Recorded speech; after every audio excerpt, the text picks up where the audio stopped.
শুধু গল্প নয়, কোরিয়ান তারকাদের অভিনয় আর সৌন্দর্য স্পর্শ করে কোটি মানুষের হৃদয়। তবে শুধু অভিনয় না, পারিশ্রমিকেও আলোচনায় কোরিয়ান ড্রামার তারকারা। এমনও তারকা আছেন যাদের চাহিদা আকাশচুম্বী। এর কারণ কি?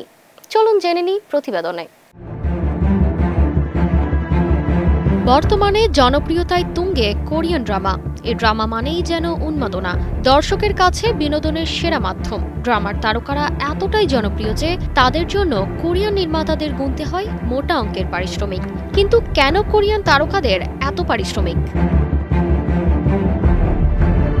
কোরিয়ান ড্রামা স্থানীয়ভাবে তো বটেই, আন্তর্জাতিক পরিমণ্ডলেও খ্যাতি অর্জন করেছে। নেটফ্লিক্স, অ্যামাজন প্রাইম সহ বিভিন্ন স্ট্রিমিং প্ল্যাটফর্মে কোরিয়ান ড্রামা মুক্তি পাওয়ায় দর্শক সংখ্যা বেড়েছে। এর ফলে এক একটি ড্রামা ভালো আয় করছে। ড্রামার পাশাপাশি বিজ্ঞাপন থেকেও আয় আসছে।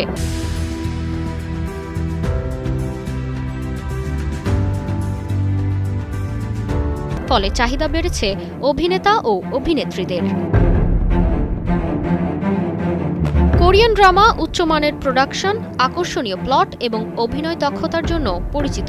এই কারণেই বিশ্বজোড়ায় দর্শক আছে তাদের। ফলে প্রযোজকরাও ভালো অভিনেতা অভিনেত্রীদের জন্য বেশি অর্থ দিতে প্রস্তুত থাকেন। চুক্তি করার সময় খ্যাতি, অভিজ্ঞতা এবং জনপ্রিয়তার ভিত্তিতে তারকাদের উচ্চ পারিশ্রমিক নির্ধারণ করা হয়।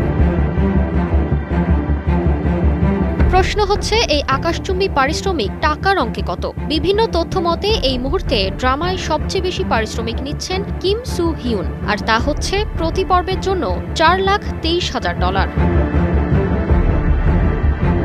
তারতিবা ফারুহি, কালের কণ্ঠ।